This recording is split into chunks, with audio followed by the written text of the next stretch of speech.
यहाँ मंच पर विराजमान इस कार्यक्रम के सभी सम्मानित अतिथिगण, doctor Bhimrao Ambedkar inter college की सभी सम्मानित अध्यापक अध्यापिकाएं, प्यारे बच्चों, आज माता सावित्रीबाई फुले का जन्मदिन है और बहुत विस्तार से उनके जीवन के बारे में आप लोगों को पूर्व के वक्ताओं ने बताया।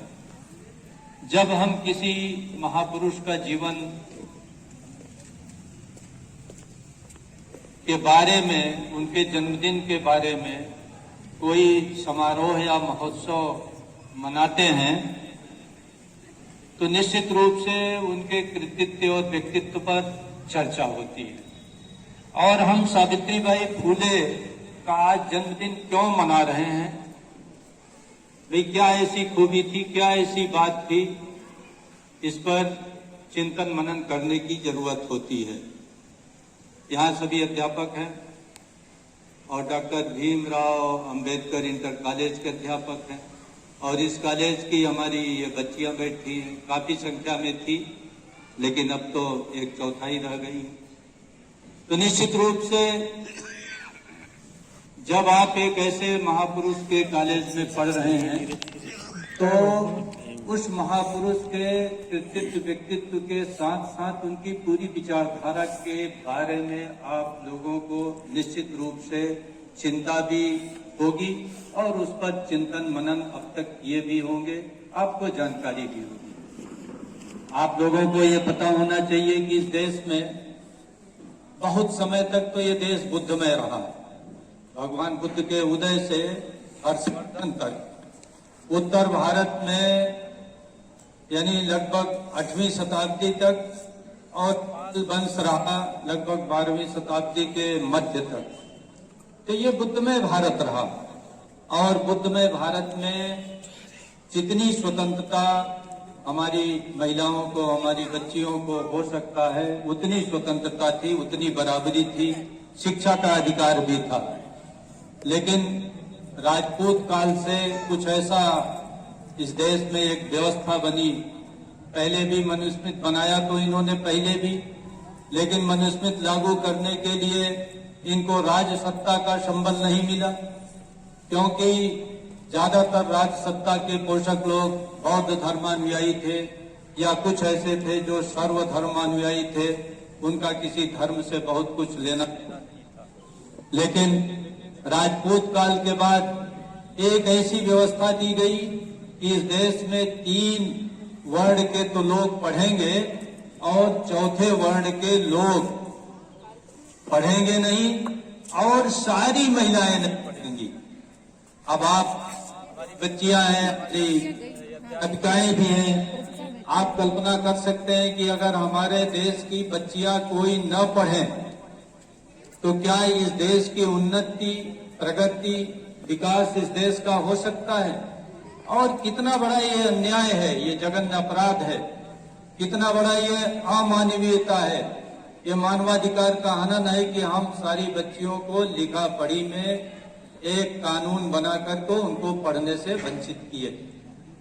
इस देश में राजपूत का लगभग 800 ईस्वी से आता है और कम से कम अंग्रेजों के आने तक ये पूरी व्यवस्था बनी रही। अंग्रेज आए, अंग्रेजों के यहाँ ईसा मसीह की शिक्षा थी, उनके यहाँ स्त्री और पुरुष की समानता थी। अंग्रेज साहब बहादुर कैम्ब्रिज और ऑक्सफोर्ड जैसे यूनिवर्सिटी से पढ़कर आए थे। वो उदारवादी विचारधारा, मार्क्सवादी विचारधारा, सोशलिस्ट विचारधारा और कम से कम जो स्त्री पुरुष की समानता है और सभी मानव की समानता है, उसमें उनका गहरा यकीन था और उसी गहरे यकीन के कारण उन्होंने शिक्षा का द्वार सबके लिए खोल दिया। और शायद अंग्रेज न आए होते तो हम कोई न पढ़ पाते और बच्चियां भी न पढ़ पाती। और उसी समय हमारे बीच तमाम ऐसे महापुरुष शूद्र समाज के, अति शूद्र समाज के, दलित समाज के, शोषित समाज के पढ़ करके निकले। उन्हीं में से महात्मा ज्योतिबा फूले जी निकले। उनकी पत्नी सावित्रीबाई फूले थी, जिनका जन्मदिन आज हम मना रहे हैं। 1831 में पैदा हुई। 1831 आप जानते हो कि उस समय अंग्रेजों का यहाँ राज्य था, और अंग्रेजों के राज्य के कारण ही ज्योतिबा फूले अपना वह आंदोलन चला पाए, जिसमें वो इस देश के सभी शोषितों को मुक्ति दिलाना चाहते थे, उनको सामाजिक शैक्षणिक बराबरी दिलाना चाहते थे। और अंग्रेजों के कारण ही इस देश में ज्योतिबा फूले और सावित्रीबाई फूले दोनों कंधे से कंधा मिला करके हमारे बच्चियों के लिए स्कूल की स्थापना कर पाए। और शायद अंग्रेज साहब बहादुर न होते तो ज्योतिबा फूले जो बात रखे, जो विचार रखे और जो कार्य किए, तो पेशवा अगर होते तो उनका गर्दन सत्कर्म कर दिया जाता। और आज भी बड़ा दुर्भाग्य है कि अगर आज तमाम वह वाक्य, वो किताब में जो ज्योतिबा फूले पेरियार जी या बाबा साहब ने लिखा है, आप उसको मंच से बोल दीजिए या स्वतंत्र रूप से लेखन कर दीजिए, तो आज आपको जेल के सलाखों में डाल दिया जाएगा। तो आप सोचिए कि आज हमारे ये काले अंग्रेज हमारे लिए बेहतर रहते कि गोरे अंग्रेज। आज हम स्वतंत्र जरूर हैं, लेकिन स्वतंत्रता के बावजूद तमाम चीजों पर, तमाम हमारी स्वाधीनता पर, तमाम हमारे शिक्षा पर, हमारे जीविका पर, रोजी रोटी पर, इज्जत पर, समता पर, न्याय पर डाका डाला जा रहा है। तो उस समय सावित्रीबाई फूले ने अपने पति के साथ पूरा एक समन्वय स्थापित करके, एक सहयोग स्थापित करके बच्चियों के लिए विद्यालय खोला। अब आप अभी किस्सा कहानी हमारे पूर्व के वक्ता बता रहे थे कि जब वो बच्चियों को पढ़ाने जाती थी तो ये कहा जाता था महापाप कर रही हैं, क्योंकि लड़कियों को पढ़ना इस देश में पाप माना जाता था, प्रतिबंधित था। और शायद जैसे मैंने कहा कि अगर अंग्रेज साहब बहादुर न होते, पहले का राज्य होता, तो पहले तो उनकी हिम्मत नहीं थी, और पढ़ाने दी जाती, पढ़ाने की हिम्मत करती तो उनका सर कलम कर दिया जाता, विद्यालय भी नहीं खोल पाते। लेकिन ऐसे समय में तमाम जो सामाजिक प्रतिबंध थे, कोई विधिक प्रतिबंध तो नहीं था अंग्रेजों के कारण, लेकिन तमाम ऐसे सामाजिक प्रतिबंध थे जिसमें पर्याप्त एक हिम्मत की जरूरत थी, एक जज्बे की जरूरत थी, एक साहस की जरूरत थी, एक जोखिम की जरूरत थी। वो जोखिम सावित्रीबाई फूले ने अपने पति के साथ मिलकर लिया और बच्चियों के लिए विद्यालय की स्थापना की। आज हमारे सामने ये बच्चियां बैठी हुई हैं, हमारी अध्यापिकाएं भी बैठी हुई हैं। आज भी बालिकाओं की शिक्षा की स्थिति बड़ी खराब है। सारी शिक्षा की स्थिति खराब है, तो बालिकाओं की शिक्षा की स्थिति तो बेहद खराब है। आज भी आप लोग तो बहुत सौभाग्यशाली हैं। मैं यहाँ के प्रबंध तंत्र को और यहाँ के सभी प्रबंध तंत्र से जुड़े हुए लोगों को साधुवाद देता हूँ, उनको बहुत बहुत उनका प्रशंसा करता हूँ, उनका अभिनंदन करता हूँ कि उन्होंने बाबा साहब के नाम पर यहाँ विद्यालय खोल दिया और आप लोग पढ़ रहे हैं। लेकिन आप ही के तमाम नातेदार रिश्तेदार जो आज गांवों में छूट गए हैं, आप देख लीजिए गांव की शिक्षा की क्या व्यवस्था। यह स्वतंत्र भारत है।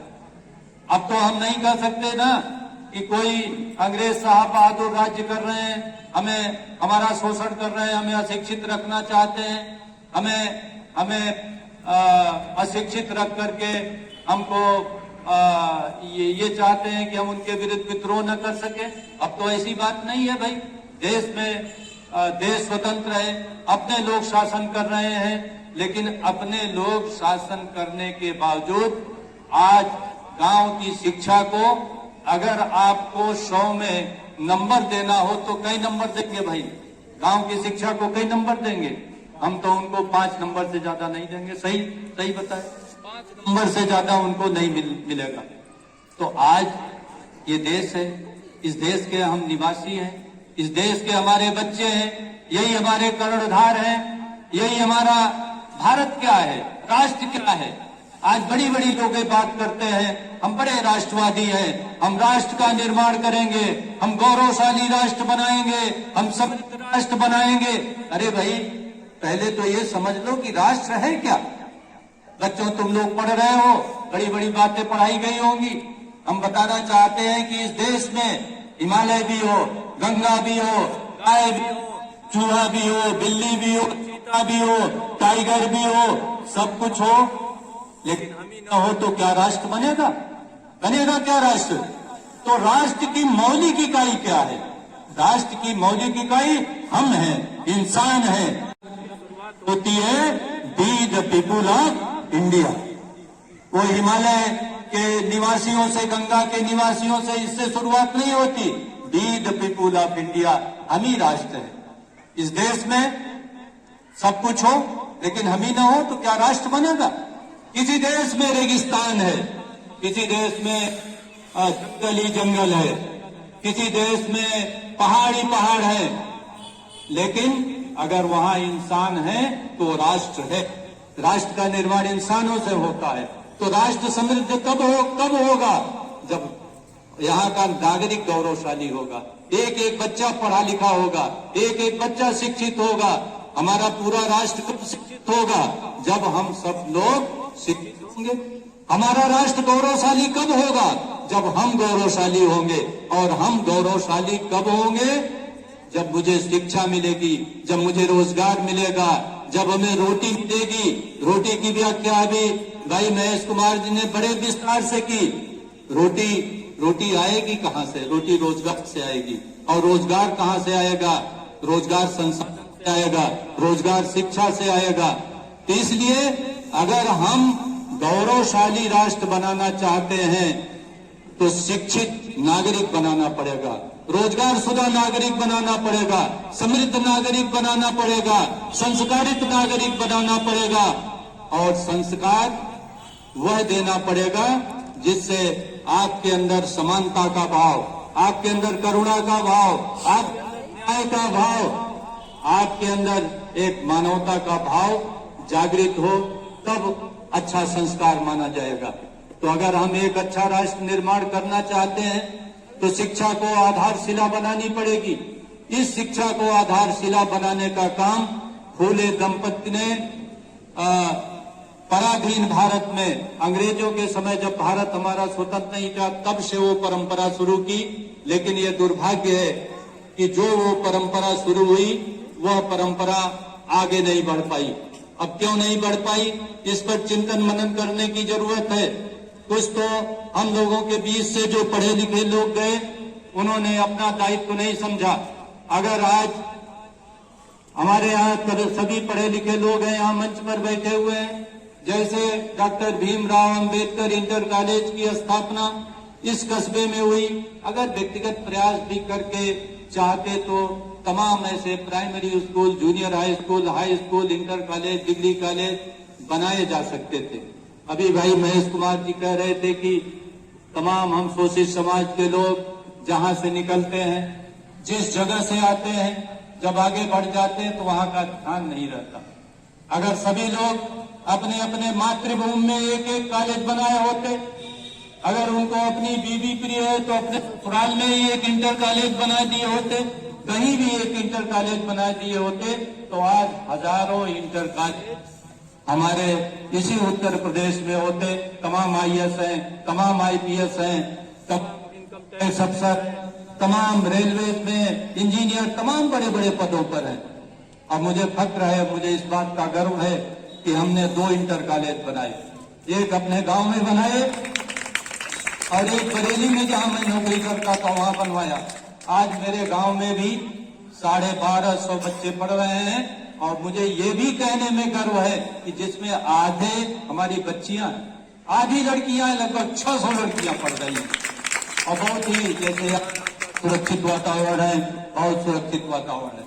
तो मित्रों, अभी बहुत कुछ रास्ता तय करना है। तमाम चीजों पर हम लोग इस जन्मदिन की जो जयंती समारोह बना रहे हैं, इस पर नहीं कही जा सकती है।